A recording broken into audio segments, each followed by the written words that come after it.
Hello दोस्तों, स्वागत है आप सभी का। जैसे कि हम सभी जानते हैं कि अप्रैल का जो महीना है इसमें 4 ग्रहों का जो गोचर है वो होने वाला है। इसलिए अब हम एक श्रृंखला को चालू करेंगे जिसमें सभी लग्नों के लिए ये जो 4 ग्रहों की मूवमेंट है उसको लेकर चर्चा करेंगे। ये चीज आपकी कुंडली में कोई भी ग्रहों की दशा चल रही हो, सब पे समान रूप से लागू होगी, क्योंकि मैं इस समय कुछ बड़ी पिक्चरों की बात करूंगा। छोटे इवेंट्स की तरफ हम नहीं जा रहे। हम जा रहे हैं अब इस समय कम से कम 2 या 2.5 साल के एनालिसिस को करने के लिए। इसलिए यहाँ पे मैं ये नहीं बोलूंगा कि मिड पॉइंट क्या है और क्या कुछ नहीं है। आपको ग्रहों के जरिए समझाऊंगा आने वाले जो साल हैं वो कैसे कैसे आपके फोकस एरियाज को चेंज करेंगे। तो चलिए शुरू करते हैं मेष लगन से। जो ग्रह मूव करेंगे वो सभी ऑलमोस्ट काफी भारी ग्रह हैं या ऐसे ग्रह हैं जो काफी लंबे समय तक एक राशि में, एक भाव में विद्यमान रहते हैं। इसमें सबसे पहली जो मूवमेंट हम देख रहे हैं वो होने वाली है राहु। और जब राहु मूव करेंगे तो नेचुरली केतु भी मूव करेंगे। इसी तरीके से जो दूसरा ग्रह है वो है जुपिटर।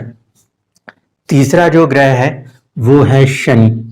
ठीक है, इसकी मूवमेंट थोड़ी सी अजीबोगरीब रहने वाली। इसकी मूवमेंट में ये हमारे लिए अप्रैल एंड से लेकर तकरीबन 27 के आसपास है। मैं 25 अप्रैल लिख रहा हूं। ठीक है, अप्रैल से लेकर ये ऑलमोस्ट जून तक हमें ऐसा दिखेगा कि एक घर आगे कहीं पे गए हुए, या अप्रैल और मई तक वो एक घर आगे जाएंगे। उसके बाद फिर हम यहाँ पे देखेंगे ऑलमोस्ट जून या जुलाई से लेकर दिसंबर तक ये पीछे आ जाएंगे। यानी कि आज की तारीख में शनि जो है वो यहाँ बैठे हुए हैं। ठीक है, अभी अप्रैल से लेकर जून तक के लिए इन शनिदेव का जो गोचर है ये इस भाव में आने वाला है, और इसके बाद फिर से ये रिटर्न हो जाएंगे यहां पर कब तक के लिए, दिसंबर 2022 तक के लिए। ठीक है, जनवरी में जाके फिर इनकी आगे की मूवमेंट होगी, इसको ध्यान रखिएगा। शनि की जो मूवमेंट और प्लेसमेंट्स हैं, अब इसको लेकर हम बातों को डिस्कस करते हैं, फिर हम गुरु और राहु की तरफ चलेंगे। सबसे पहली चीज तो ये कि पिछले 2.5 साल यानी कि जनवरी 2020 से लेकर ये अप्रैल 2022 तक शनि जो हैं वो आपके 10th हाउस में बैठे हुए थे। ठीक है, जहां वो बैठते हैं उसको कहीं ना कहीं बचाने का प्रयास करते हैं या उसके ऊपर ज्यादा फोकस करते हैं।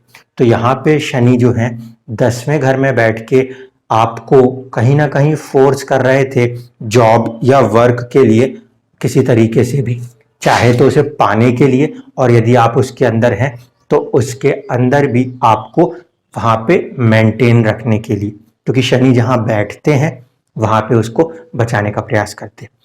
और साथ ही साथ इनकी जो दृष्टियां थी वो हमें चुनौतियां कहाँ दे रही थी।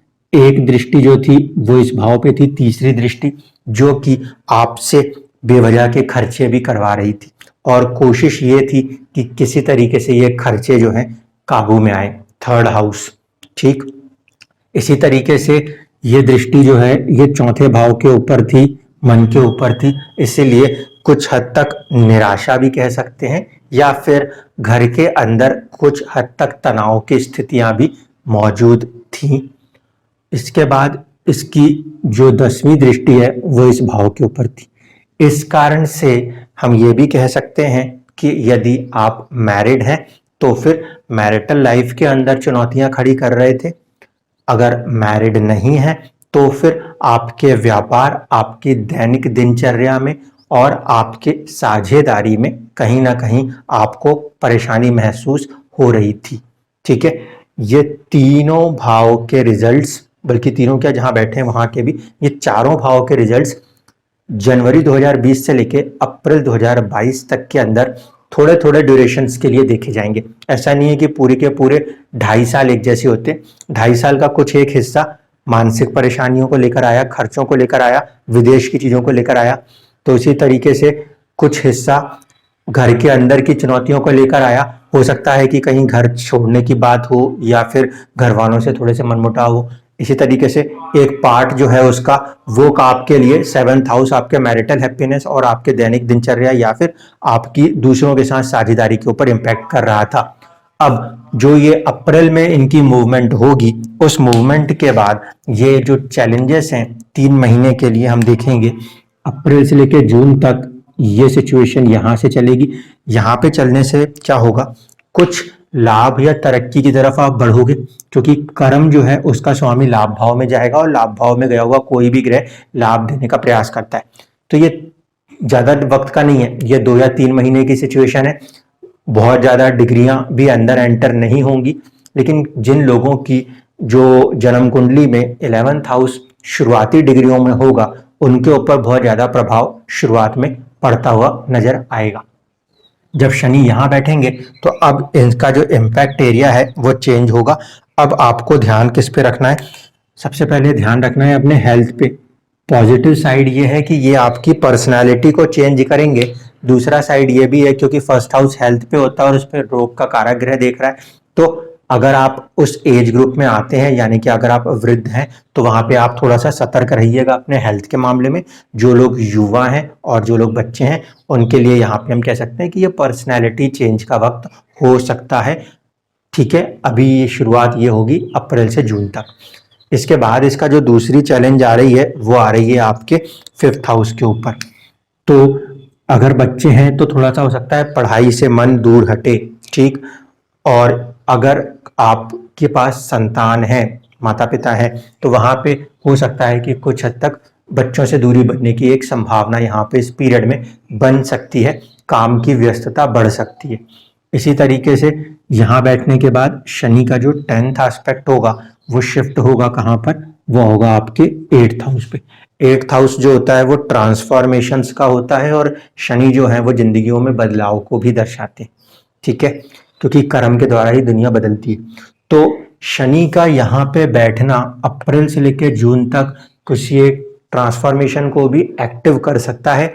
सभी के ऊपर एक साथ लागू हो ऐसा तो जरूरी नहीं, लेकिन हाँ कहीं ना कहीं ये 2-3 महीने जो आने वाले हैं ये इन एरियाज में चुनौती देते हुए दिखाई दे सकते हैं। पॉजिटिव साइड यही है कि आप प्रोफेशनल साइड में कुछ गेनफुल पीरियड की तरफ जाने वाले हैं। ठीक है, तो ये तो हुआ शनि का। इसके बाद दोबारा से जुलाई से लेकर दिसंबर तक शनि यहीं पर आएंगे। तो ये जो एरियाज हैं जिसमें हमने पहले से चुनौतियां देखी हुई हैं, यही चुनौतियां हमें देखने को मिल सकती हैं। इसके बाद अब बात करते हैं हम गुरुदेव की। जुपिटर जब भी मूव करते हैं तो लोग मानते हैं कि ये ब्लेसिंग्स है। ठीक है, तो अब जो ब्लेसिंग्स है वो कहाँ पे मूव कर रही है इसको देखते हैं। जुपिटर जो है वो कहीं ना कहीं पूरा एक मूवमेंट करेंगे अप्रैल के बाद से लेकर आपके 12th हाउस के अंदर। आज की तारीख में जुपिटर यहां मौजूद है।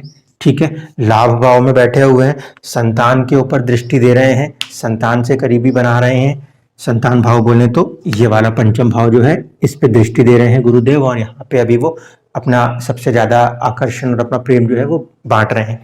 यही गुरुदेव की दृष्टि अभी आपके छोटे भाई बहनों की तरफ भी है, उनके तरफ भी आप एक अच्छे से जिम्मेदारी के साथ काम कर रहे हैं और कुछ हद तक आपको करेज भी दिया जा रहा है गुरु के द्वारा।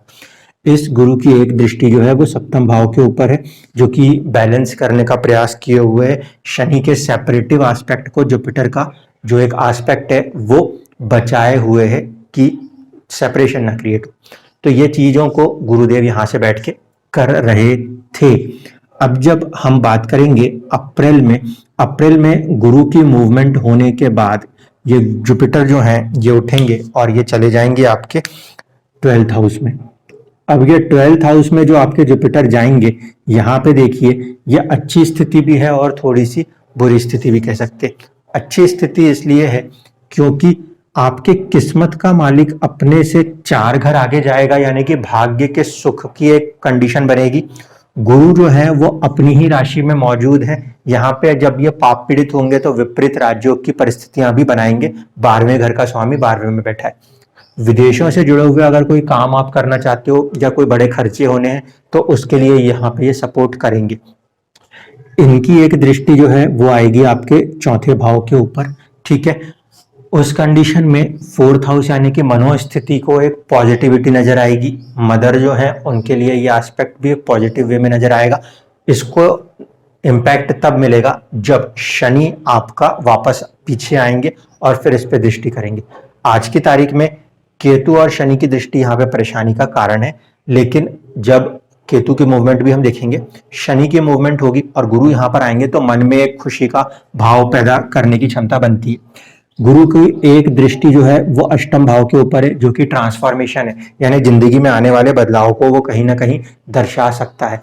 ये भाव जो होता है ये मैरिड लोगों के लिए उनका ससुराल पक्ष है, तो कहा जा सकता है कि कुछ एक पॉजिटिविटी ससुराल पक्ष के साथ भी बनती हुई नजर आ सकती है।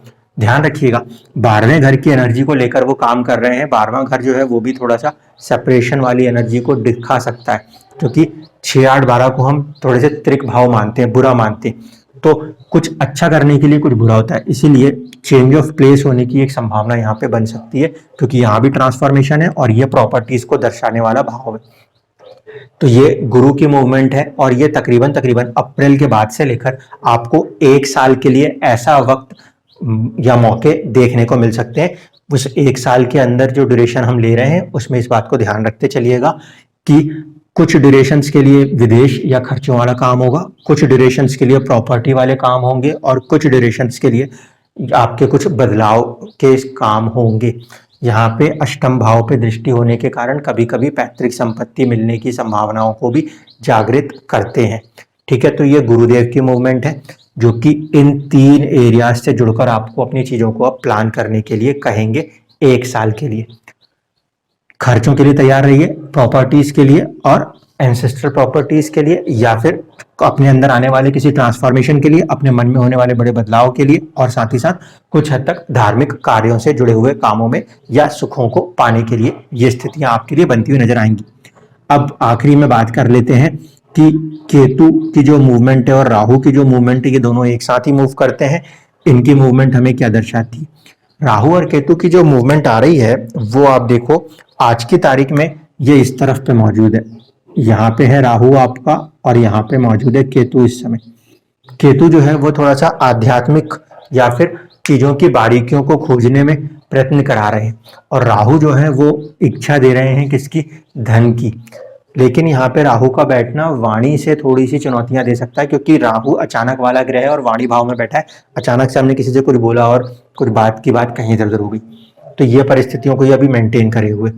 केतु का अष्टम भाव में जो है ये अच्छा किस मामले में है? जहां पे हमें कुछ खोज करनी है।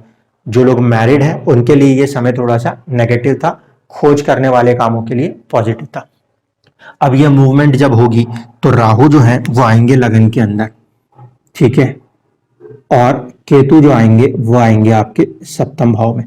अब इसमें देख लीजिए कि जिनका भी मेष लगन है उसमें केतु जैसा ग्रह जो है वो किसकी राशि में जा रहा है? वो जा रहा है शुक्र की राशि में। शुक्र किसको जानते हैं हम? विलासिता के लिए जानते हैं, ठीक है। तो केतु का इस भाव में आना इस बात को भी कह सकते हैं कि कुछ समय के लिए विलासिता से दूर हटने की सिचुएशन बना सकता है। जो लोग मैरिड हैं हो सकता है कि उनको काफी ज्यादा ट्रेवल्स करना पड़े, जिस कारण से पार्टनर से दूर रहने की सिचुएशन बने। यहाँ पे केतु को लेकर मैं ये वाली बातें को इसलिए कह रहा हूँ क्योंकि फर्स्ट हाउस में इसका एक नक्षत्र आता है।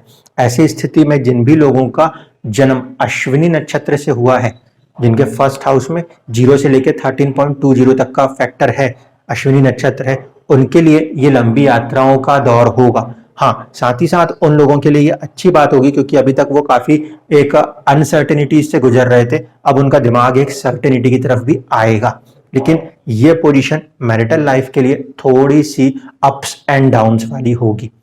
जो लोग साझेदारी में जा रहे हैं, साझेदारी के साथ भी यही वाली बात होगी। अगर आप व्यापारी हैं, मेष लगन से बिलोंग करते हैं, तो थोड़ा सा आपका मन जो है वो व्यापार से दूर हटता हुआ भी लग सकता है, या उसमें कुछ चुनौतियां देखने को मिल सकती हैं। राहु की जो मूवमेंट है वो लगन के ऊपर है। ये सीधे सीधे आपको शार्प माइंडेड बनाएगा, जो भी काम जहां कहीं भी अटक रहे हो उसको भी कर गुजरने की ताकत यहाँ पे दिखाएगा। इस कारण से राहु की मूवमेंट चालाकी वाले कामों के लिए और बुद्धिमानी वाले कामों के लिए ज्यादा अच्छी मानी जा सकती है। यहां से बैठा हुआ राहु जो है वो आपकी क्रिएटिव स्किल्स को भी देखेगा। ठीक है, यहाँ पे मैं लिख देता हूँ राहु की दृष्टि है, एस्पेक्ट है, इसको ऐसे टिक कर दे रहा हूं।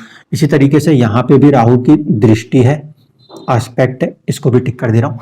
केतु जो है ये यहाँ पे हिट कर रहा है इस समय एस्पेक्ट से, और केतु यहाँ पे हिट करेगा अपने एस्पेक्ट से। अब ओवरऑल पिक्चर देखनी है हमें कि क्या होने वाला है। ठीक है, अब मैं यहीं पे बिठा रहा हूं शनि को, यहां पे हमने ले आया शनि। अब ये शनि जो है इन्होंने दृष्टि से हिट किया था किसको, इसको हिट किया हुआ था। शनि की एक दृष्टि जो है वो इसको हिट करेगी। ठीक है, और साथ ही साथ शनि की जो 10वीं दृष्टि है वो किसे हिट कर रही है, वो इसे हिट कर रही है, इस भाव को।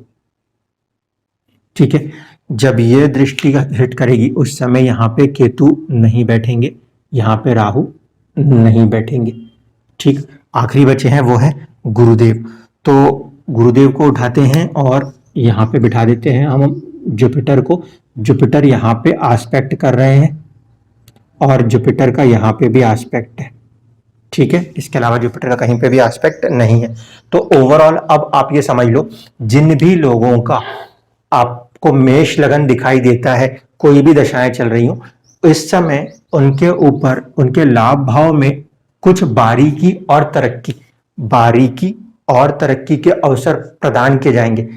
लाभ होगा ये नहीं कह रहा हूं, ध्यान से समझिएगा, बारीकी के अवसर प्रदान किए जाएंगे। क्यों? क्योंकि शनि और केतु है। केतु की जो दृष्टि है वो दूर हटाती है चीजों से, शनि जो है उस भाव के स्वामी है और उनके ऊपर दृष्टि है, इसीलिए थोड़ा सा अथक प्रयास की जरूरत पड़ेगी गेन्स को बनाने में। गेन्स यानी कि लाभ को बनाने में यहाँ पे आपको एक अथक प्रयास की आवश्यकता होने वाली है। जबकि फर्स्ट हाउस के अंदर राहु और शनि का इम्पैक्ट है। राहु जो है वो डिजायर्स है, राहु जो है वो चीजों को बढ़ाने का प्रयास करता है, और शनि की दृष्टि भी जब लगन के ऊपर आएगी तो ये कहीं ना कहीं आपके पर्सनैलिटी को चेंज करने का प्रयास करेगी। इसमें दो कंडीशन हो सकती हैं, एक तो थकान के कारण थोड़ा सा शरीर में पेन हो, दूसरा यहाँ पे रोग न जनित हो, इसको ध्यान रखना होगा आपको आने वाले तकरीबन 1.5 साल के लिए। शनि और राहु की जॉइंट एस्पेक्ट है, इस कारण से ऐसी किसी सिचुएशन में नहीं फंसना जिसमें कि हेल्थ खराब हो।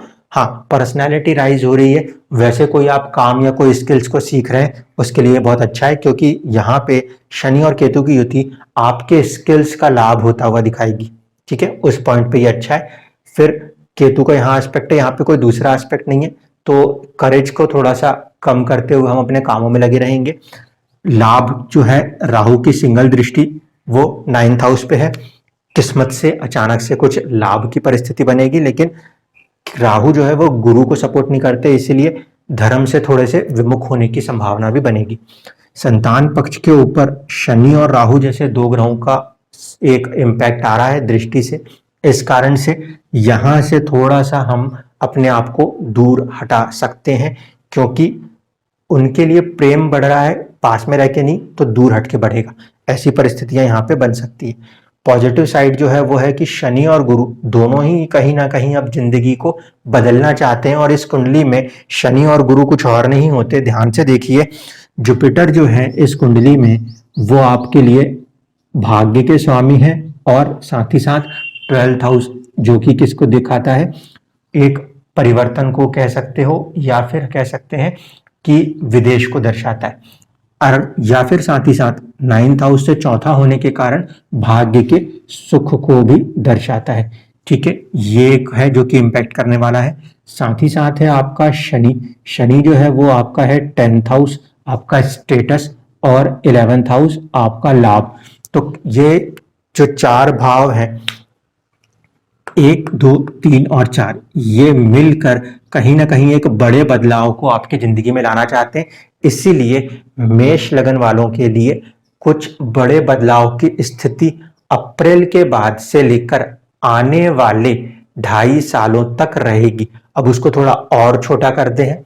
छोटा करेंगे तो हम वहां से लेंगे 1 साल की पीरियड है, ठीक है। 1 साल के पीरियड के अंदर भी शनि कुछ समय के लिए यहाँ पे बैठे हैं और उसके बाद फिर पीछे आएंगे। तो ओवरऑल एस्पेक्ट से यदि हम बारीकियों में जाएंगे, वो मैं कभी आगे जाऊंगा, तो आपको आने वाले जो कुछ महीने मिलने वाले हैं, 4-5 महीने या 2-3 महीने, उसके अंदर आपको सबसे ज्यादा प्रयास करना चाहिए, क्योंकि वो 2-3 महीने इसी साल के अंदर जो आएंगे वो आपकी जिंदगी के बड़े बदलाव को लिखने के लिए पर्याप्त होंगे। क्योंकि शनि फिर आगे आएंगे और वो दिसंबर में फिर आगे बढ़ेंगे, तो उस समय गुरु की स्थिति को देखना पड़ेगा। वो सिचुएशन कुछ ड्यूरेशंस के लिए बाकी लोगों को भी सपोर्ट करती हुई नजर आएगी।